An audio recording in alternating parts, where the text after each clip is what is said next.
What's up, you guys? Matt Jablonski here with the Point of Change. Good morning, everybody. Happy Tuesday. Today we're going to do Toothless Tuesday, which if you haven't been here on a Tuesday before, I've been very forgetful on this lately, but most of the time when I go live on Tuesdays, I go live without my top denture to show support for those of us who are missing teeth due to our drug addictions, to raise awareness for the damage that drugs cause to your teeth, and to fight the stigma that people who are missing teeth are dumb or stupid or ugly. We are none of those things. We're wonderful people. Let me get this live video pulled up over here, make sure it's working and all that. If you come in, throw some hearts up and some likes and stuff on this video. Make a comment, share it out if you don't mind. If you're not watching live, you can drop a hashtag replay in the comments and still hang out with us. This morning we're just going to hang out and do some check-ins here, get some people here, see how everybody's doing, see how your week is treating you. How'd you do this weekend? I'm in a little bit of pain this morning. I was me and my helpful self. Somebody was having some car troubles this morning when I was outside, so I ran over and helped them push their car back into the parking lot. And in the process, I don't know if I pulled some muscles or just, it was just too cold out or what the heck the problem is, but got some tightness going on here in my lower rib cage. So getting through that, no good deed goes unpunished. You know what I'm saying?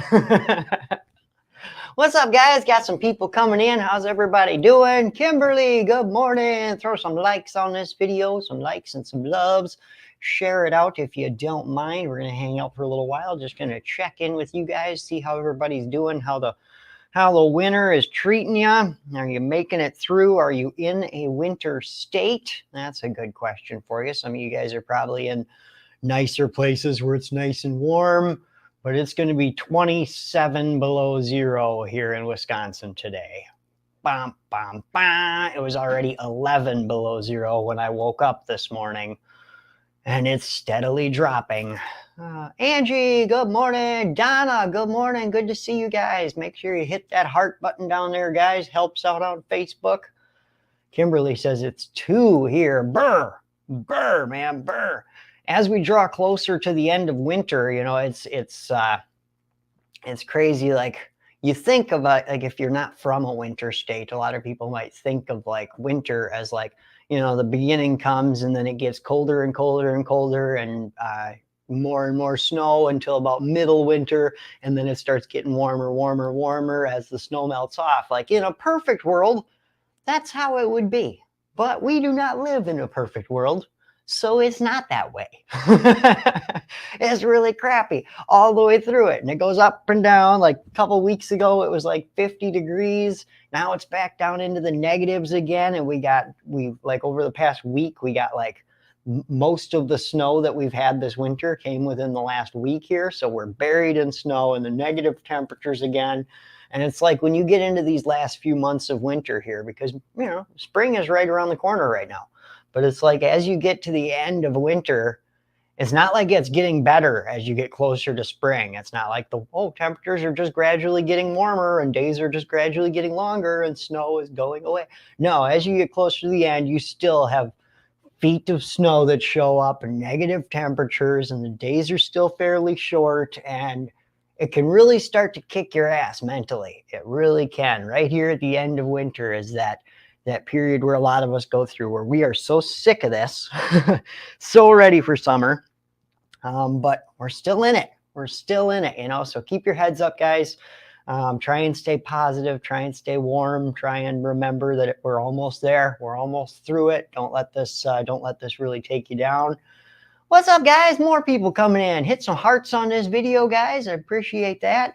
Christina, hey, good morning. Today is a great day and I'm very blessed.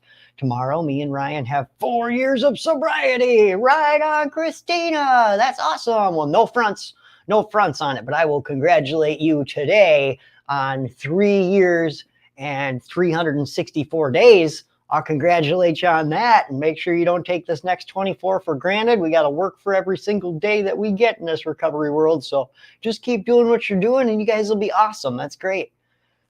Come on, come back tomorrow and we'll throw a huge party for you. Pam, what's up? Cheryl, negative 25 here in Wisconsin, as you know. Good morning, Maddie. Good morning, Cheryl. It is so freaking cold out there. Angie, it's cold here too. This winter depression is a real thing. For sure, man. For sure. Nick says depression really is a bitch. It sure is. I can completely agree with you guys on that one. Depression likes to rear its ugly head a lot, but the winter really doesn't help. SAD, it's called, seasonal affective disorder, is a real thing. Like I said, as we draw to the end of winter here, some people might think, oh, well, it's going to be getting warmer and, it's going to just gradually get nicer until spring comes. But yeah, that's in a perfect world. We're not in a perfect world, though.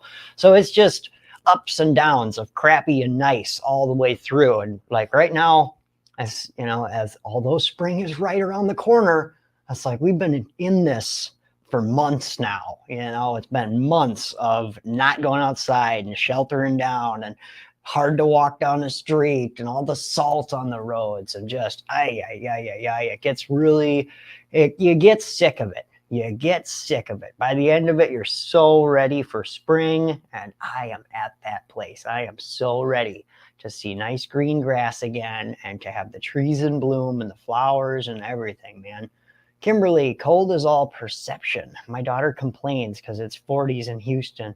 That would be a heat wave here right now.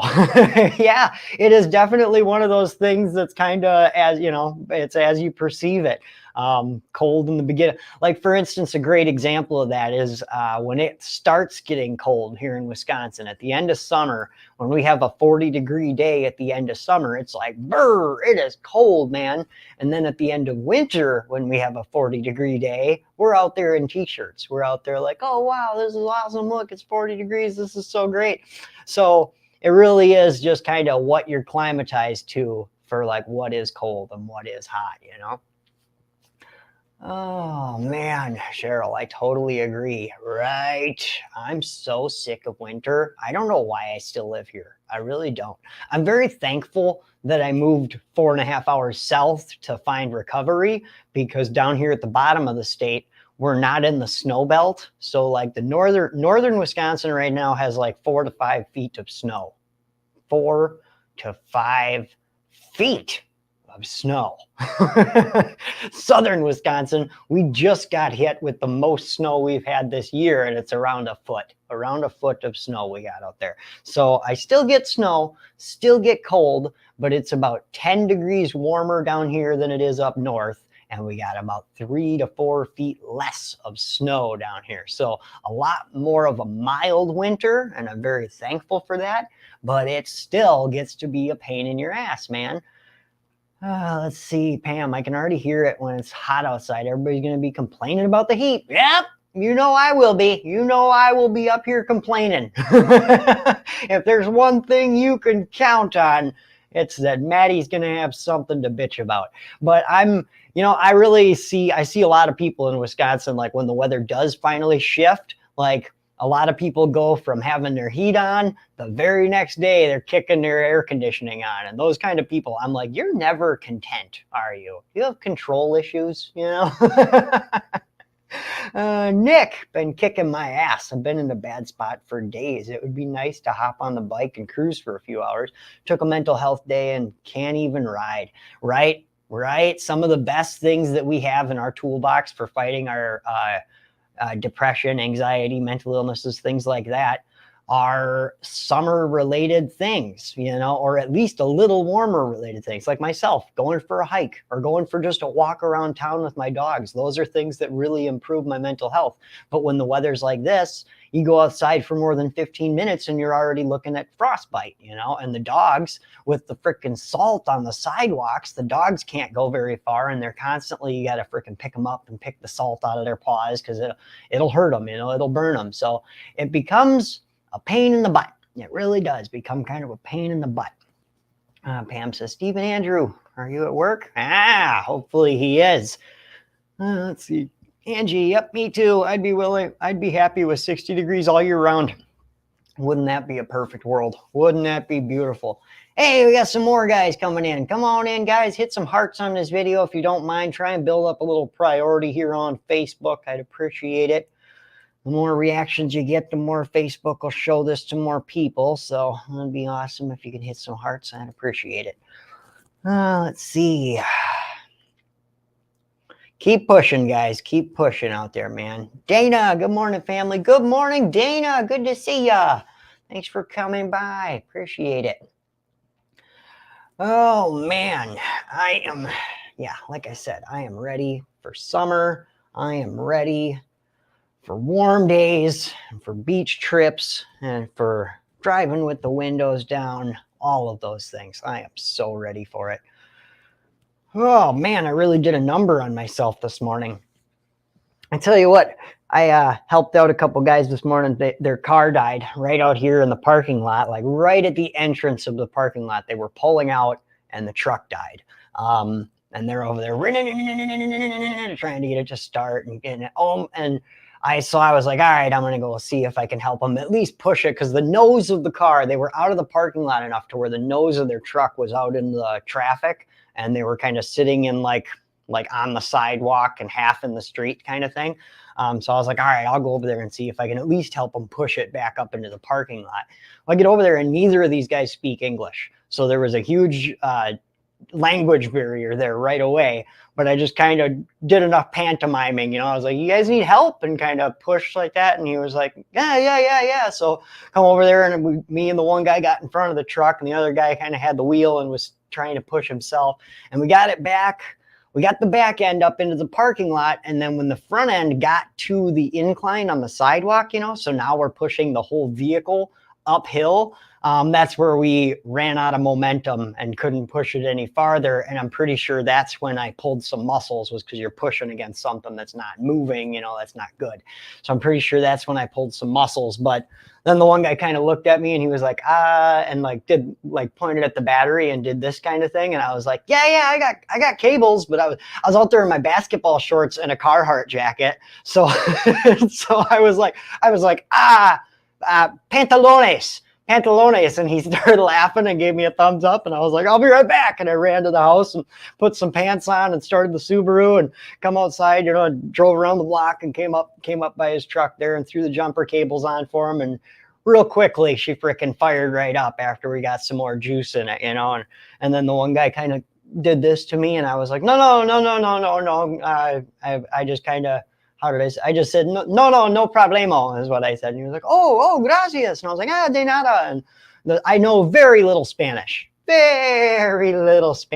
enough to at least say, thank you, you're welcome, So we got her done, despite the language barrier, despite all that, despite the cold, we got it fired up. Donna, you have a good soul, man. I try, man. You got to help people. That's what this is all about. Just trying to help. Amber, trying counseling. Hopefully helps. Never did counseling before. Really? Well, awesome. I'm really proud of you for stepping out in boldness and setting up a counseling appointment. That's awesome. If anybody else has ever been to counseling, let us know your thoughts on it. Myself, counseling, dude, I swear by counseling. And I don't just swear by counseling when you're going through rough times. Like, go to counseling if you're going through good times, dude. Like, just get some counseling. It's so good to talk to a professional who's trained. It's good to just talk to friends, and peer support and stuff like that is awesome to help you realize you're not alone. But a lot of times when you talk to friends and people who are going through it, a lot of times we don't have the answers either. We're going through the same struggles you are, and that's great to know that you're not alone. But when you talk to a professional who's actually gone to school and done things, that they know coping mechanisms, they know coping skills that they can teach you, and they have, the ability to help you heal yourself. So I made a post about this yesterday for men, but for anybody out there, it is so good. It is really important. I shouldn't say you have to, I don't like to put words in things like you have to do this, but it's really important that you have a place you can go, whether it be online or in person, where you can be vulnerable and with people who are going to be able to help you and heal you. Because vulnerability, while it opens you for attack, that's also how we allow people in to heal us. You have to be vulnerable in order to be healed. Like, for instance, like with surgery, you have to lay on a table and literally possibly be naked, no protection whatsoever, and allow these people to go inside your body and heal what's wrong with you. So you have to be in a place where you can be vulnerable. The same with our emotions, the same with our traumas and our past stuff. Like, it's important that you go to a professional who knows what they're doing and who can heal you. And then it's a place, you don't have to always be vulnerable. Don't just walk around the world being completely open and vulnerable. That's how you end up getting hurt.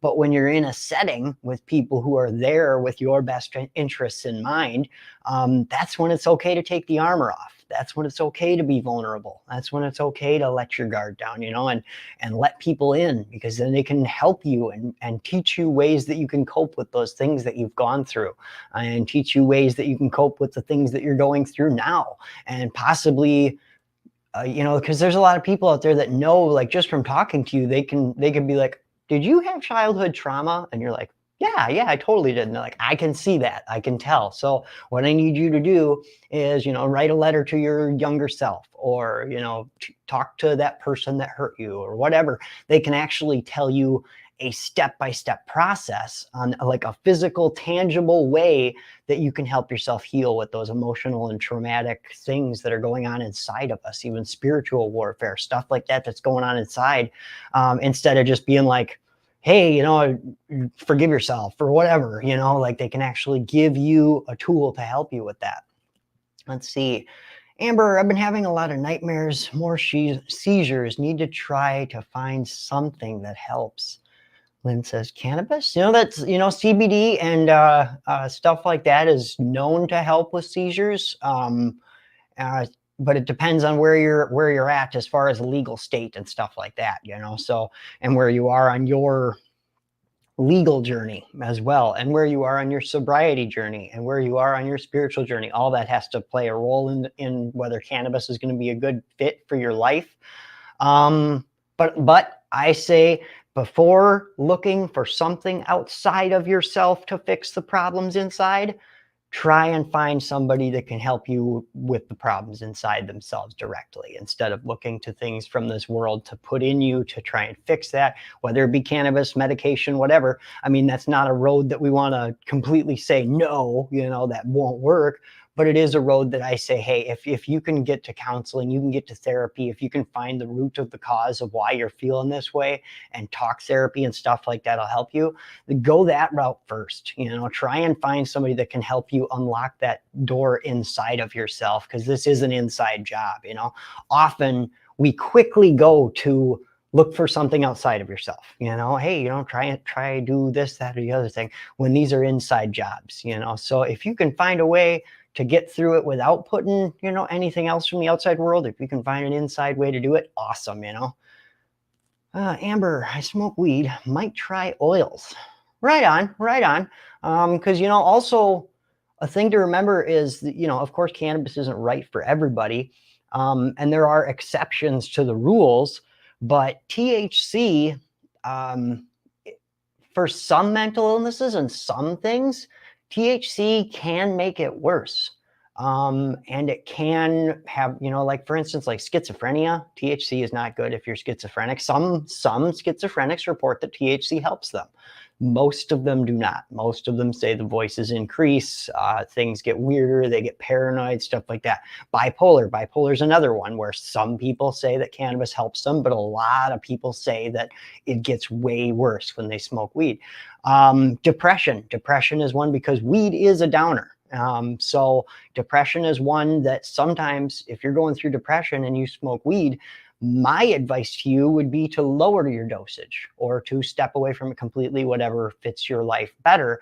But depression can really be added to by using cannabis. So be mindful of yourself, and know those things. Let's see. Nick, how does someone with trust issues be vulnerable with a perfect stranger?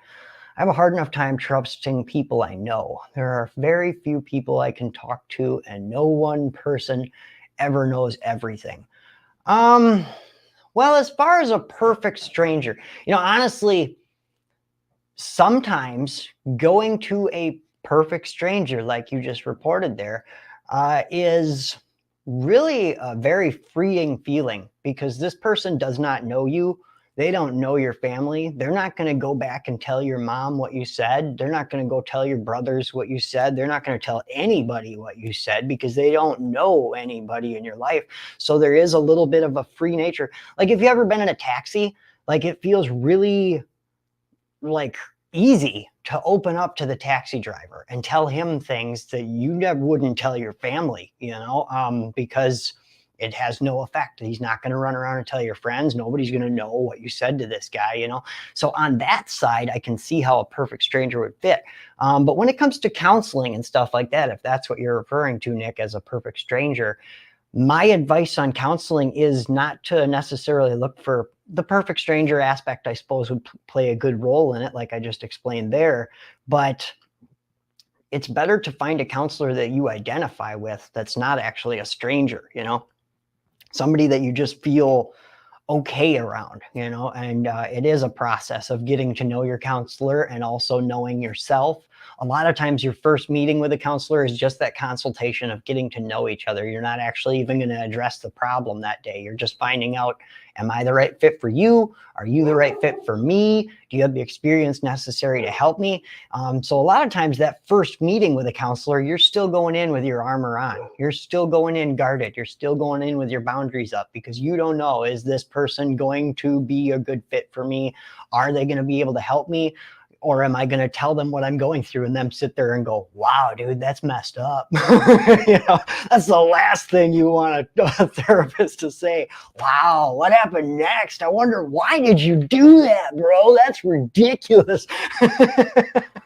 So hopefully you find a counselor who either has been where you are, or knows people, or has worked with people in your situation before, somebody who can really help you reach that root cause of what's going on, help you identify. They're not necessarily like a doctor who's going to actually go in and do the work and fix you.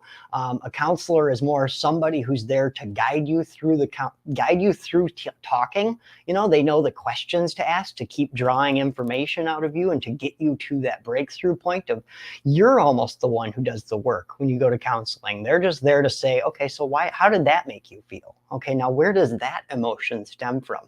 Okay, let's follow this thought back. A lot of times you end up being the one to come to this grand realization, or this mind-blowing epiphany, or whatever it is, whatever the counseling is helping you realize. You're the one that actually does the work. They're just there to guide you and counsel you, and possibly explain the emotions that you're feeling as you convey them. It's somebody who has a little bit of a grasp of psychology and stuff like that. And as far as having trust issues, like, that's why I said it's so important to have a place where you can be vulnerable. You wouldn't just, like, a king isn't just going to go out on the battlefield and take his armor off in the middle of the battle. Of course, you don't want to do that. You're going to get attacked. You're going to get hurt from either side, But once you're back in the castle, once you're back in a place where you're safe and where the people that aren't going to hurt you, that's when we can take our armor off. And like I said in my post yesterday, when the battle is over and the enemies are down, you can take off your armor and still wear your crown.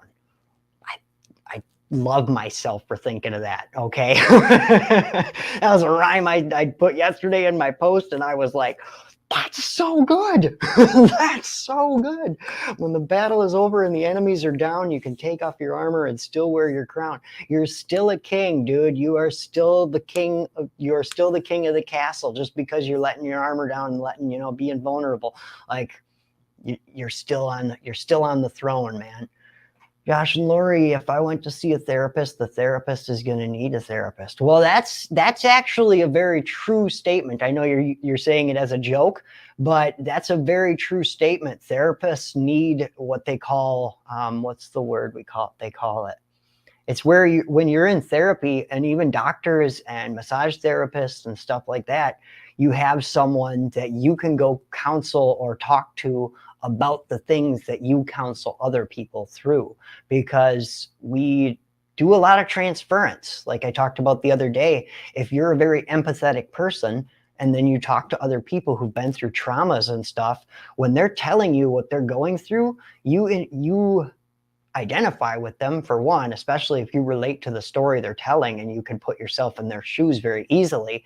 It's almost like you're going through that traumatic event with them.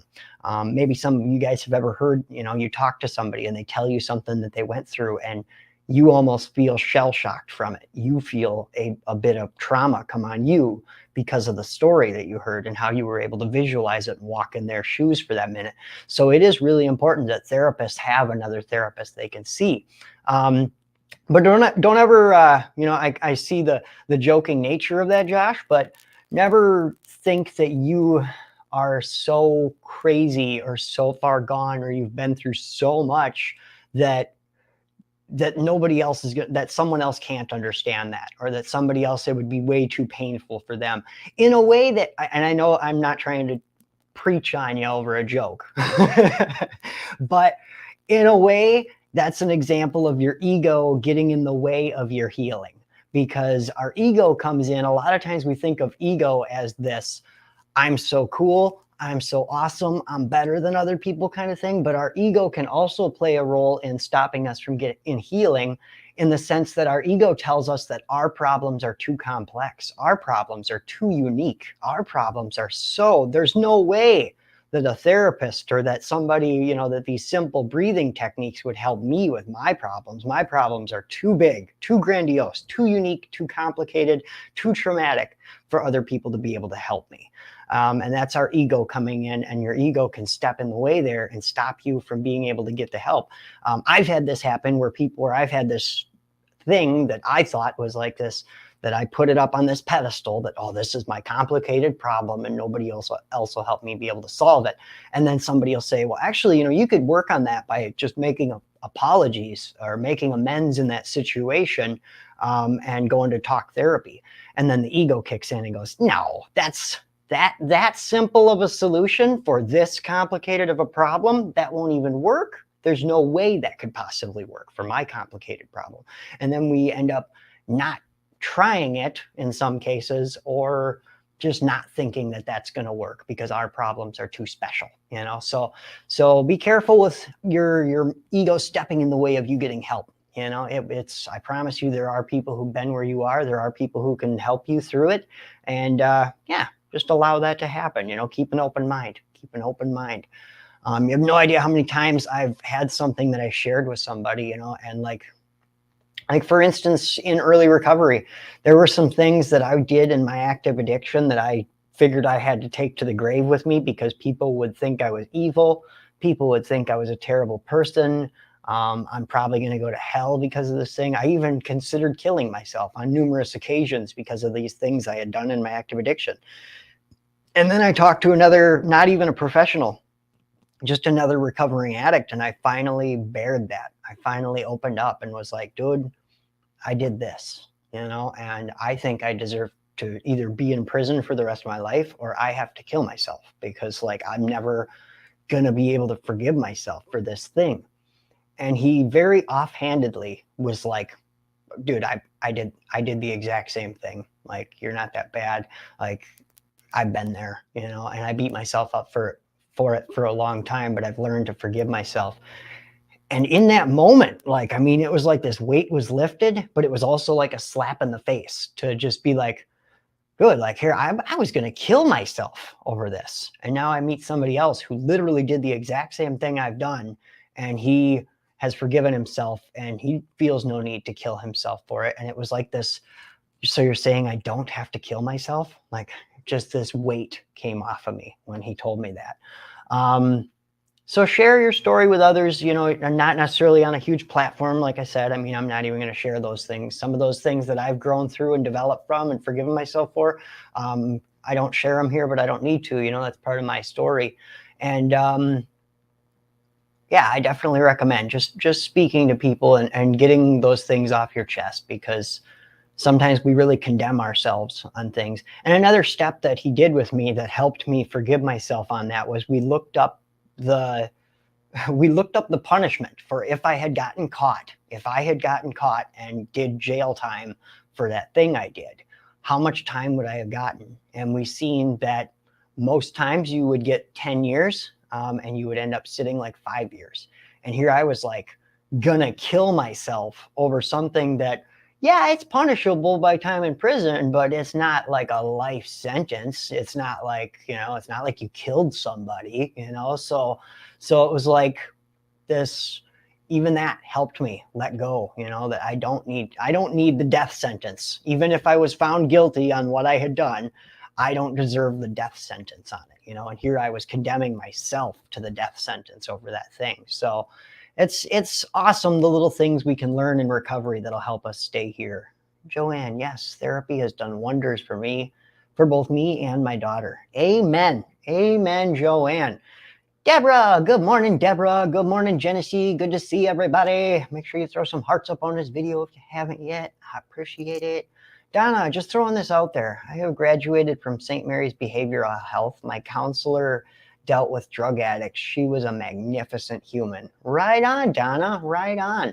I love that. I love myself. I cannot give enough credit to counseling and to therapy and to the things that I went, like the things I did in my first year of recovery, of counseling and therapy and group therapy and all of that stuff, and how much it helped me identify things within myself.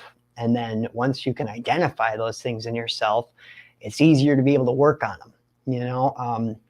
A lot of times, a good way to describe it is if you had heartburn and you've never had heartburn before and you don't know that this is heartburn, you might think it's a pulled muscle. You might think that you're having a heart attack. You might think it's in your arm. You might not, you just don't know. So you might end up, if you try to treat it or something, you might end up causing more harm than good on your own, because you don't actually know that that's, that it's just heartburn is what's going on.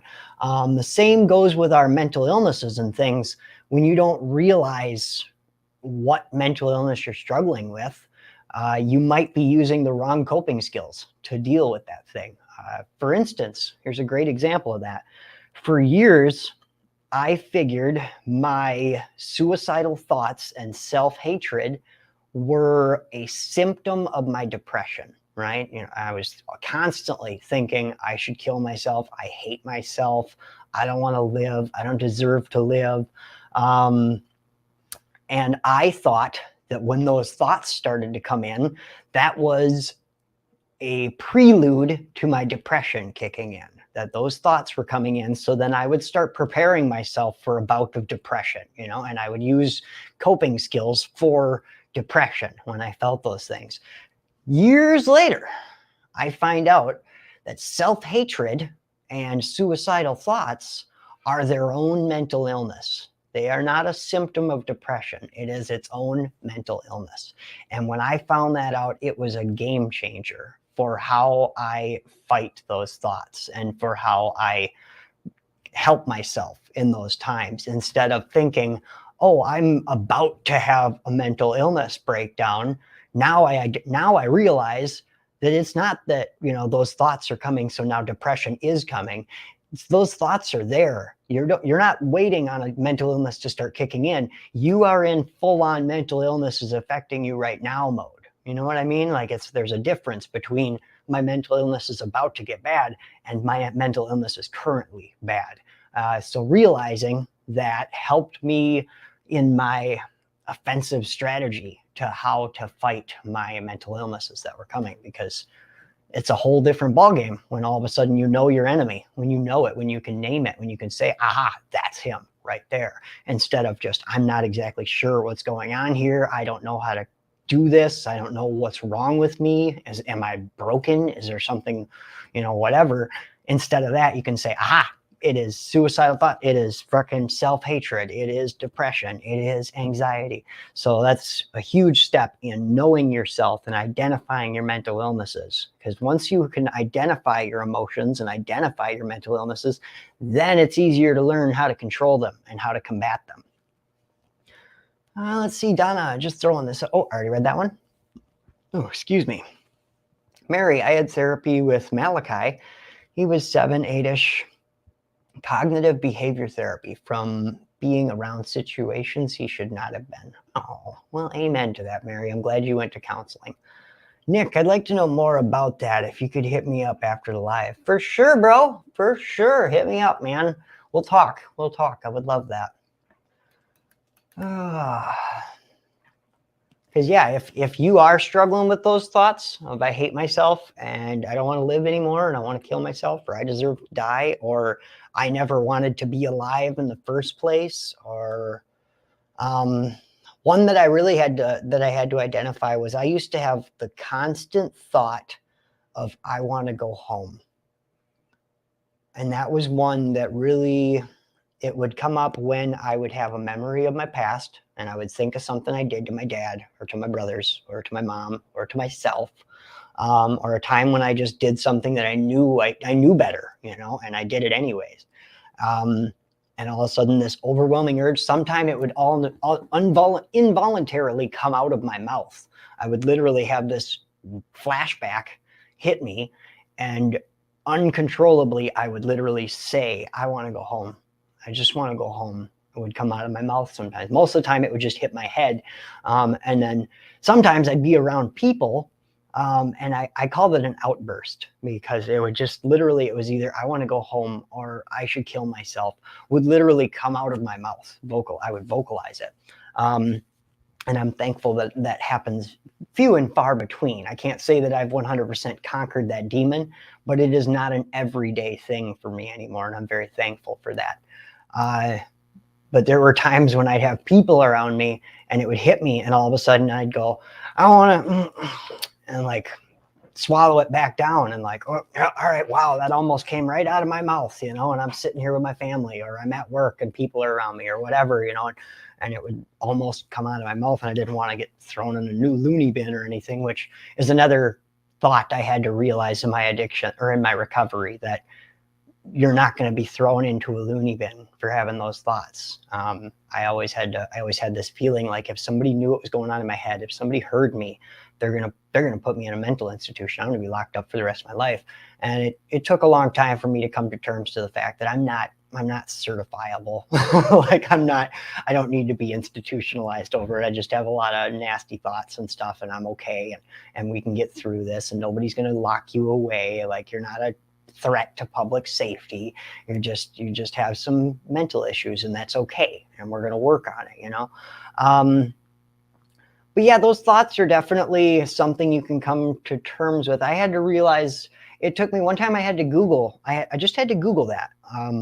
Why do I keep thinking I want to go home? Because it was even happening when I was home. I'd be at my apartment and all of a sudden have that thought of something I did in my active addiction would crop up and I want to go home would come out of my mouth. So that's when it really started to bug me. That's when it really, like, I am home. Why am I thinking I want to go home? And I had to really Google it and look into it and read about it and find out that that is a huge sign of manic depression, and that it's not a physical longing. You're not longing to actually go to your house. It is a longing to return to a place when everything was okay. That's what your brain is expressing. If you ever have that thought of, I want to go home, your brain doesn't actually want to go to a physical house. It wants to go back to a time when everything was okay.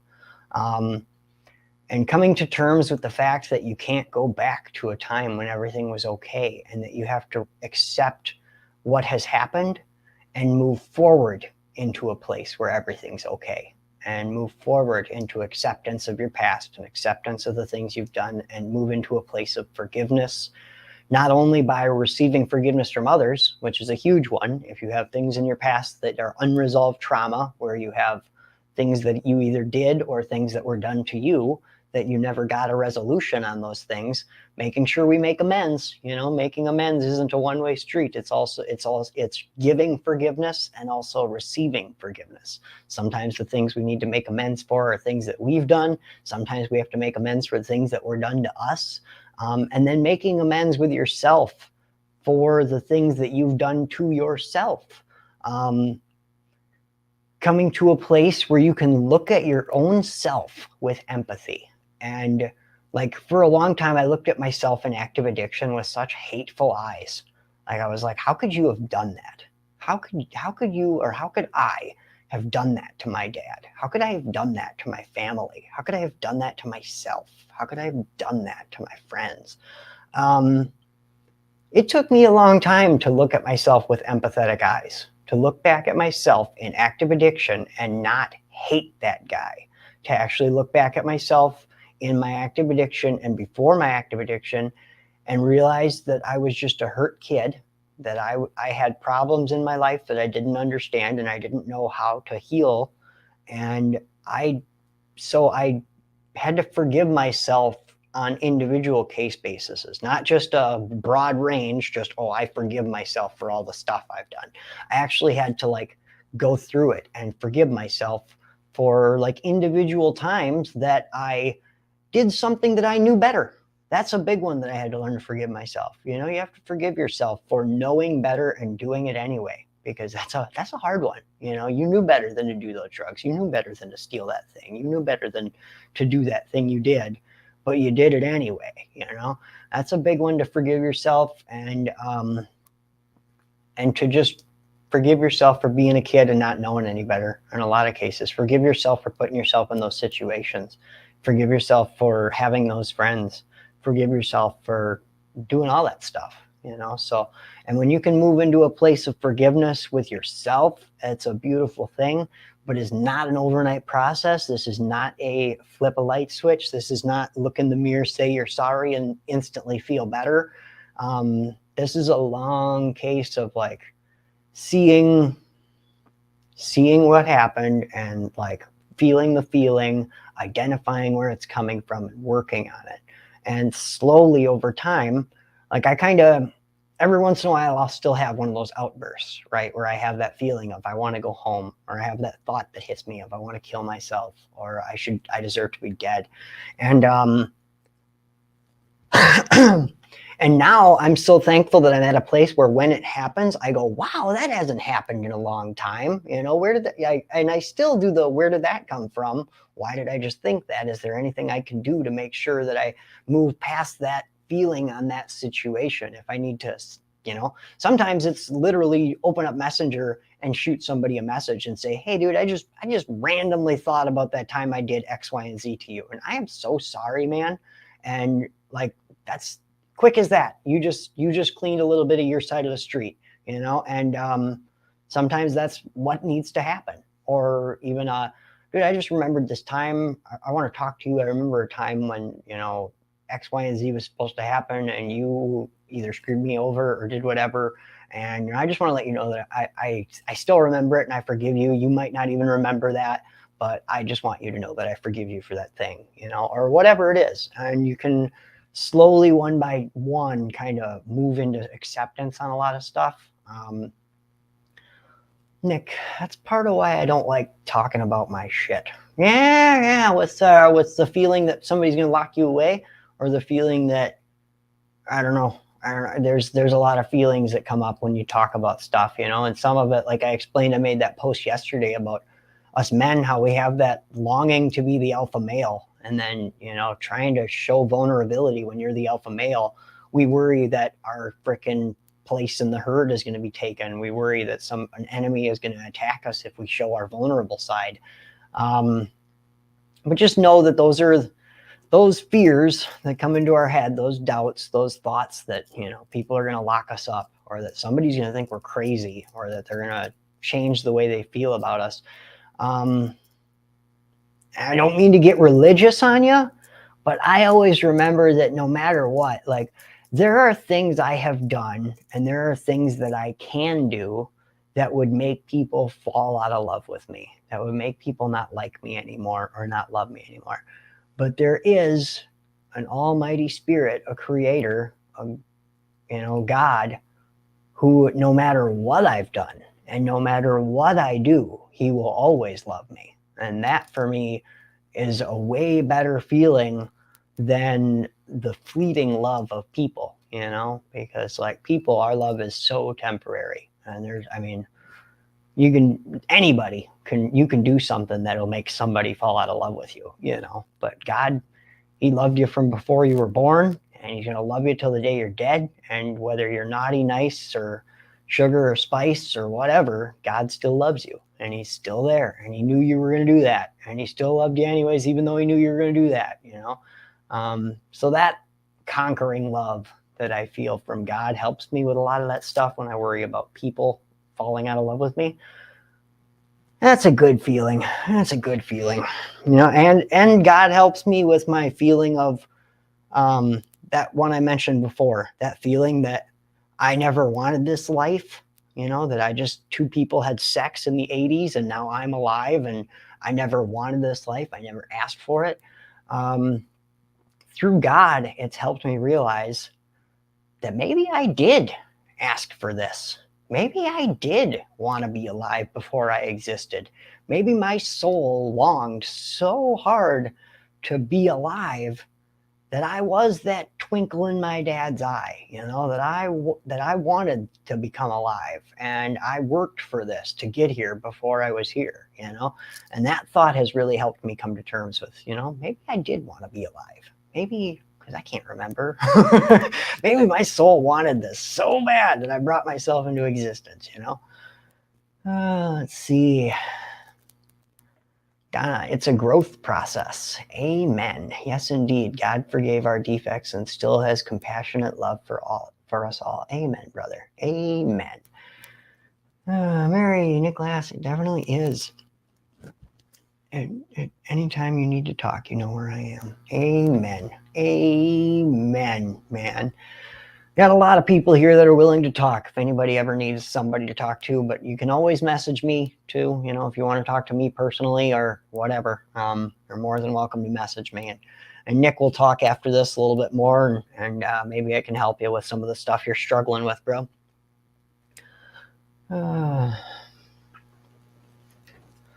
Man, oh man, I really screwed myself up this morning. Caitlin's going to give me a massage later. That's the nice thing about having a fiance in massage school. She's going to hook me up with a massage on my intercostals. That's the muscles that connect your ribs, if you didn't know that. Caitlin's got a whole dictionary of words for such things. But yeah, so she's going to give me a massage on some of these inner muscles on my rib cage and help me get that all worked back out, man. Suresh, greetings from India to everyone. Well, greetings from everyone to India. How you doing, brother? Good to see you today, man. Thanks for coming by. God bless you, man. I'm glad you're here. Oh, I'm very thankful for the cold weather today, though, because even though I hate cold, I hate it. It's no fun. I don't like the cold weather. But it has given me a day off of work today. So that's very nice. That's very nice. Josh, it definitely sucks, brother. I'm a message away. If you ever need to talk, just hit me up, homie. Much love. Right on. Randy, I'm so late. Oh, that's okay. That's okay. I ain't got shit for a schedule, you know? I'm not very good at keeping a schedule around here anymore. I try. It used to be 10 a.m. Central every morning. 10 a.m. Central every morning. Maddie was here. But life happens, life changes, and we have to evolve and grow with it. So for a while now, it's been somewhere between 6 and 8 o'clock at night I go live. But today, like I said, it's freaking cold outside, going to be 27 below zero. So I ain't going into work today. So here I am. Let's see. Josh, I can't stand cold weather myself, right? Right, burr. You're going to see I'm at work struggling through with a nasty cold. Oh, ugh, that sucks. That really sucks. And see, it's too negative outside. It's too negative. What's up, Samantha? How are you? Oh, yeah, too negative. 27 below zero. That's some crap. That's some crap right there, man. I don't need it. I don't want it. I don't like it. So I'm going to stay inside, try and stay warm, try and stay kosher here. Yeah. Oh, this rib cage is crushing. Samantha's doing good. Good. That's I'm glad to hear that. Brandy, welcome to my weather, Maddie. Oh, your weather's probably worse. Your weather's probably worse up there in the great white north, don't you know, hey? Man, you guys probably got more snow, more cold than I can ever imagine. No, northern Wisconsin is pretty close to Canada and is pretty close to the same damn stuff. Genesee, was it chest day? Well, kinda. I pushed a truck into a parking lot, and that was my workout this morning. Yeah, I'm going into a tough man competition, so I just push trucks around in the morning. That's my workout routine. I just go out into the parking lot and just start pushing people into different parking spots and screw up their whole day. When they come back from wherever they are, they're like, "Where the hell's my truck? Wow, I don't remember parking it over there." Black marks across the parking lot leading to his truck. No. Brandy, your mom has about the same amount of snow as me, Maddie. Yeah, so I lived in that shit until I was 30, man. So I got 30 years under my belt of living in very Canada-like conditions. So I'm thankful to be down here. Still pretty freaking cold. Still don't freaking like the cold. You know, honestly, you know how like addicts, you know, we take one pill and that feels good. So then we take two to see if that feels better. My addiction wants me to do that with moving away. Okay, like I moved 4.5 hours south and it's way better down here. My addiction's like, ooh, I wonder if we move another 4.5 hours south, if it would feel even better. But if I did that, I'd probably be in Missouri, and fuck Missouri, man. Sorry to anybody from Missouri. If I got any viewers from Missouri this morning, I apologize, but fuck your state, bro. That state sucks. That's even worse than Wisconsin. Wisconsin, I'll deal with the cold if I don't have to be in fucking Missouri, man. Next, you'll be stacking cars, says Nick. Yeah, you bet. Maybe freaking Matchbox cars or something. I don't like the cold either, says Brandy. That doesn't suck. I mean, okay, so we'll talk to God about that one. I may have wanted to live, all right? I will give you that one, God. Maybe before I was born, maybe I wanted so badly to be alive that I brought myself into this world and manifested this life. Maybe. But I didn't want to fucking be here, okay? I didn't want to be in Wisconsin, all right? You and your sense of humor, God. It's like, okay, you want to be alive? Cool. You can be alive, but you're going to grow up in fucking frigid ass winters. You're going to have to shovel some driveways and shit, man. Genesee, I left my legs at the gym yesterday. Oh man, you had leg day yesterday, huh? See, that's why I'm very thankful that I've stuck with a daily workout routine of a full body workout every day. Because I don't think I could handle doing separate days for individual muscle groups, because my ass would skip leg day every time. So it's really important for me that I just mix some leg exercises in with my normal workouts so that I actually do them, because otherwise like leg day would come and I'd be like, oh man, this is so far to go to the gym. Yeah. I don't know if I want to do that. Let's see. Genesee absolutely went to failure. It was awesome. Wow. I'm so, that's a weird way to describe putting yourself in muscle failure. Just like crawling back to her car, like, I feel so good right now. I'm so glad I did this to myself. Don't ever skip leg day. Oh man.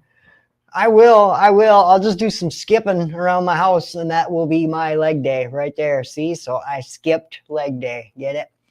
Brandy, I do stairs daily to go in and out of my house. See? So you're good. You're good. I would say that counts easily for a leg exercise. We're going to call your front steps good enough. Go in the house, sit down. See, I like to work out. I like to do shuttle runs. And I'll put a stack of gummy bears on each end, and I'll just run over there and I'll eat some gummy bears, and I'll run back over here and I'll eat some gummy bears over here, and I'll run back over there and eat some gummy bears over there. No, I'm just kidding. I don't do that. Now, if I'm going to eat gummy bears, I'm just going to sit with a pile of gummy bears in front of me so I can get at them quicker. You know, nom, nom, nom, nom, nom. I love me some gummy bears. No.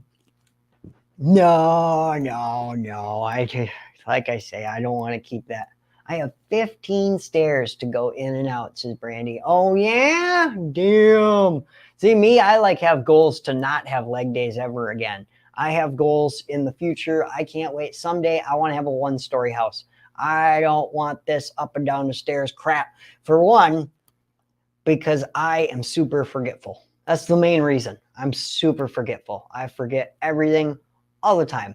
And having a 2-story house, that means I have a whole nother story that I can forget shit up on, you know? So I come downstairs in the morning and I'm downstairs and I'm like, oh shit, forgot my watch. Back up the stairs, get the watch, go back downstairs, get downstairs. Oh, I forgot to put my necklace on. Oh, back upstairs, go back upstairs, put the necklace on, come back downstairs. Oh, I forgot to put my teeth in. Back upstairs, fucking put my teeth in, come back downstairs. And that's like my daily shit, dude. That's like my daily shit. I'm always, so many times by the end of the day, I'll be sitting there on the couch all of a sudden, I'm like, fuck. I forgot that thing up there. Go back up the stairs. I'll just drag my ass up the stairs. Brandy, I like the bottom suite. It was way cooler in those hot summer days. Right? Bottom suites are nice. What did I just do to my hair? What did I do? We're going to leave it. We're going to mess it up even worse. There we go. There. That's good. That's good. No, it's still not good enough. There.